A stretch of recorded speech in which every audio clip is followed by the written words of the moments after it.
A blessed day, fellow hobbyists, and welcome back to our channel, Hobby ni Daddy. Today we are going to discuss things in English for our fellow hobbyists around the world that are watching our channel. Our topic for today is about chronic egg laying. What is chronic egg laying? What are the reasons for chronic egg laying and how to prevent chronic egg laying?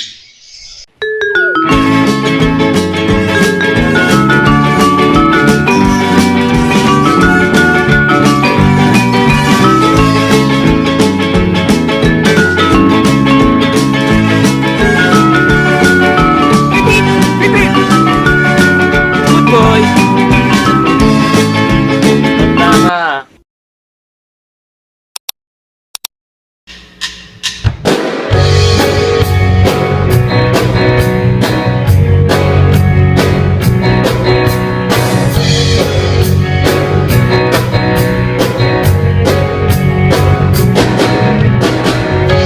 A blessed day, everyone, and we are going to discuss our topic for today, chronic egg laying.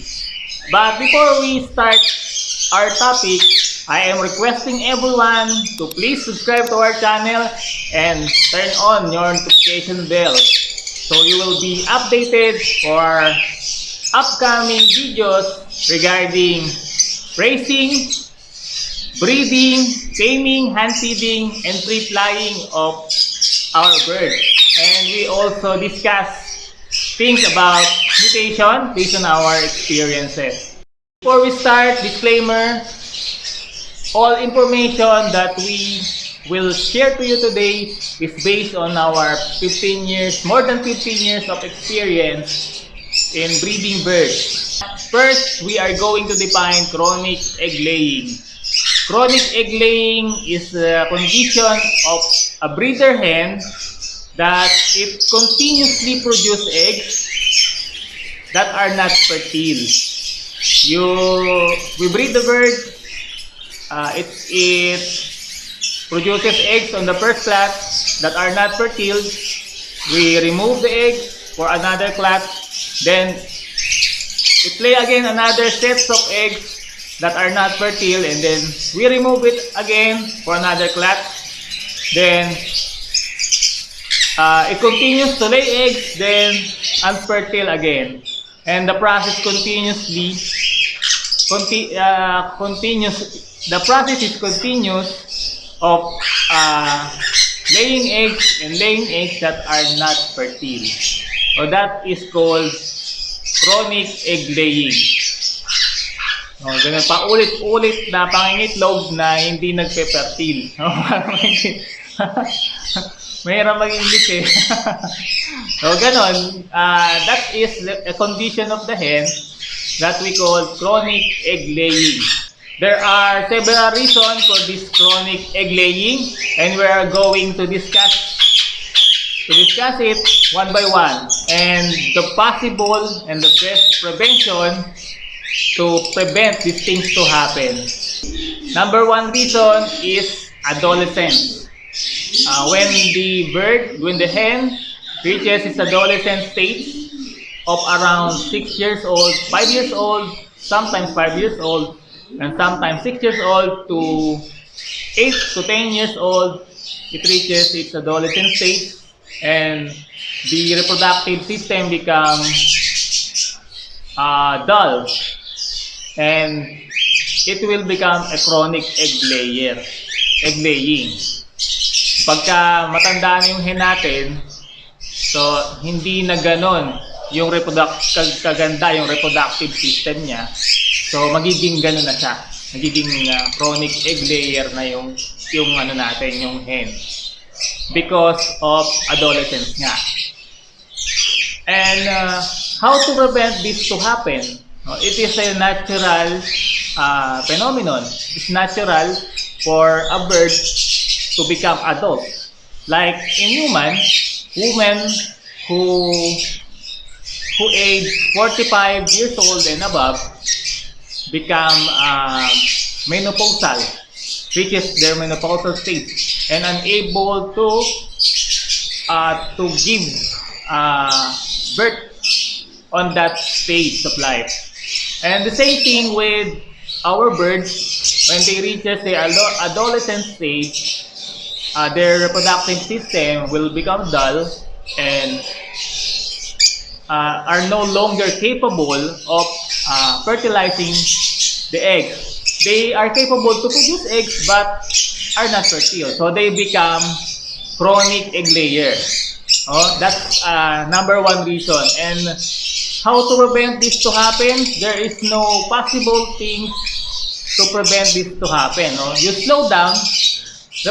Maybe the possible thing is you slow down the adolescent stage by giving enough exercise, proper diet, diet of fruits and vegetables. So you ano sa English yung pababagalin. You slow down the adolescent stage of a bird. Maybe that is if we can do that, that is the possible prevention for it. Number two reason of this chronic egg laying is overuse. Or in Tagalog, laspag.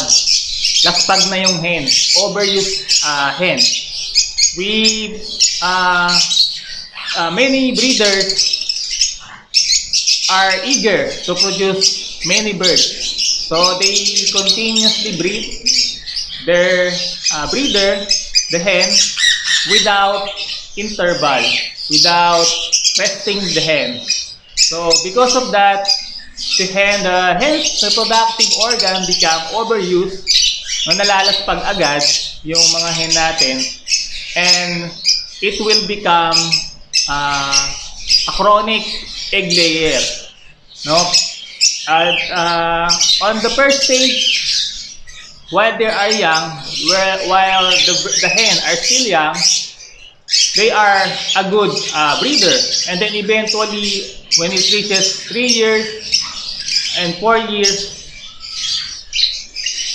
they are not capable anymore to fertilize the egg. They become a chronic egg layer. No? Nagiging gano'n na sila. Nagiging chronic egg layer na hindi na nape-fertile yung mga itlog because of overuse. And the possible prevention, pasensya na medyo we're trying to express things in English for our fellow hobbyists abroad so they can understand what we are saying. Oh, that's another reason, overuse. So the possible prevention for this is you lessen the classes. You lessen the breeding time. If you breed 4 to 5 times a year, you make it 3 times. And then the rest will be the rest. No? Breed them for 3 consecutive clutches, then break for a rest. Resting your birds 2 to 4 months will regain their strength and maintain the health of their reproductive system. So we will prevent chronic egg laying among our hen breeders. Okay? The third reason is fertility vitamin. Under fertility vitamin reason, number 1 is fertility vitamin overdose. If you use fertility vitamin, it has a certain amount of medication per sizes of bird. So we should properly read the guidelines, the amount of serving that we are going to use per pair and per size of the bird.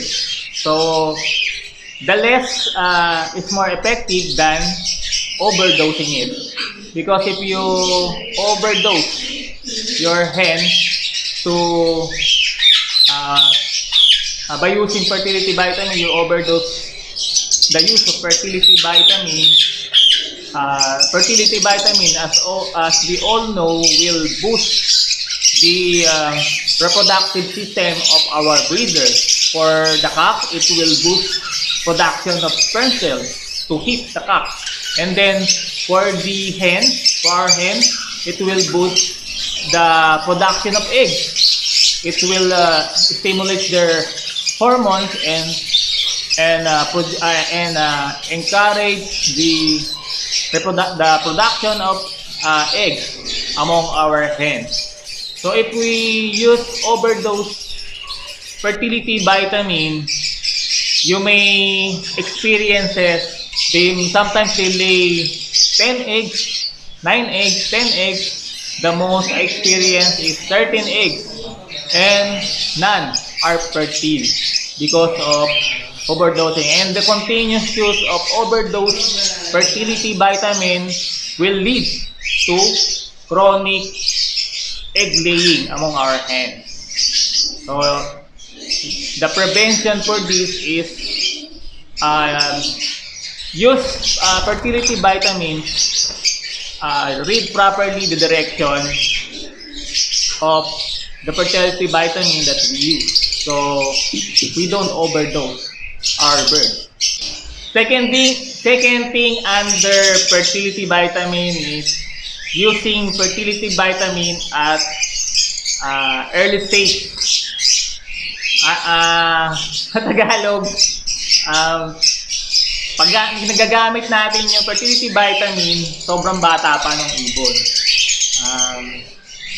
We need to consider the breeding age of every species of birds that we have. Every species of bird has a different maturity. They have the different maturity stage. Like on Budgerigar, parakeet, they easily get matured at around 6 months old to 8 months old. They are ready for breeding. But the ideal stage are 1 year old. For African lovebirds, rusiculi, they also easily matured at the age of 6 months to 8 months, while the iron group get matured at 8 to 10 months, but the ideal stage are 1 year old also. For Sanpunyor, they get matured at around 18 months of age to 2 years old. To 24 months, they are capable of breeding on that stage. And the same with Indian ringneck, they can be matured enough for breeding at the age of 2 years and above. And for our cockatails, they get matured at around 1 year old to 1.5 years old. They can produce babies on that age. So we need to consider the proper age of every species of bird that we have before we use fertility vitamin for them. Because sometimes breeders, first-time breeders, or yung mga tinatawag natin na newbie, yung mga bago, when we have birds, we are eager for them to multiply, to propagate. Sometimes we disregard their age. At early stage, at 6 months, 5 months, we introduce fertility vitamin. We use fertility vitamins at early stage. So at early stage, they will produce. They will produce good quality of offspring. But eventually, they get mabilis silang masisira. Their reproductive system will be easily damaged because they start breeding at very early stage. So their reproductive system become easily dull. Mabilis na nasisira. Instead of capability of breeding up to 6 years to 8 years old, the breeding capability become lessened. No? They can only breed at around 3 years of age, and after that, they will become a chronic egg layer. No? Lumiliit yung taon nila para maging effective breeder because of early use of fertility vitamin. No?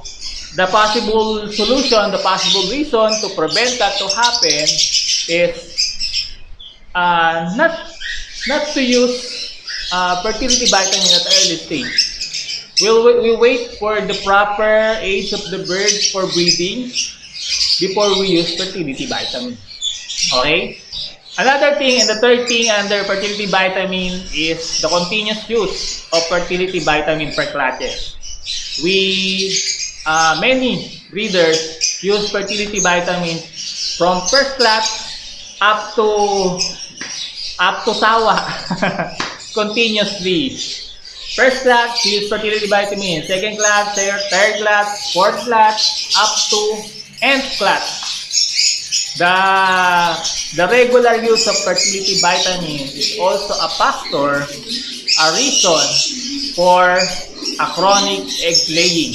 I only use, in my experience and in my breeding experience, I only use fertility vitamin 1 on their first clutch. Once the birds are capable of breeding, I stop the use of fertility vitamin and use natural way of breeding, of giving vegetables, giving malunggay, moringa leaves that are high in vitamin E, and supplying calcium and vitamin D3 supplements is all what I do after I use the first dose of, I only use one dose of fertility vitamins on their first clutches. I mean one dose is the entire first clutch only. After they produce their first set of eggs, I stop using fertility vitamin. But the bird will continue to breed without the use of fertility vitamin for the second, third, fourth, up to nth clutches. Okay? In my experience, they produce better without fertility vitamin.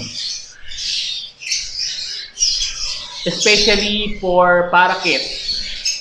If you use too much fertility vitamin on parakeets, they will produce more eggs that are not fertile, and less eggs that are fertile.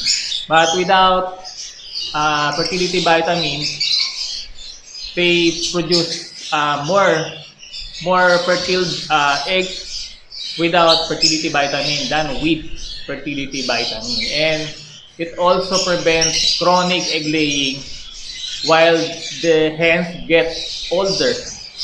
Okay? Habang tumatanda yung ibon, the less fertility vitamin we use, the more we can use those hens for breeding rather than using more frequent, rather than using fertility vitamin more frequent. Okay, that is our experiences on chronic egg laying. So if you learn from this video, don't forget to hit like and subscribe and share our video to others. Thank you for watching and God bless.